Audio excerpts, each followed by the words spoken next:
this video, you will learn how to create a Google Ads account and set up a payment method. First, go to ads.google.com and then enter that. And once you're here, you're gonna see this button right here, which is Start Now. You're just gonna have to click on that and then just wait for it to load.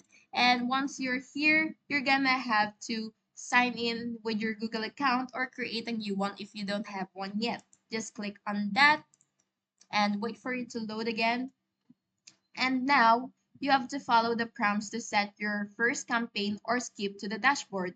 Next, click on Tools or Billing. It depends on your version. And then you will be able to select the billing settings. Then you have to click Add Payment Method and enter your payment details and then save. And then after that, your Google Ads account and payment method will be ready. And that's it. Please like and subscribe if this helped.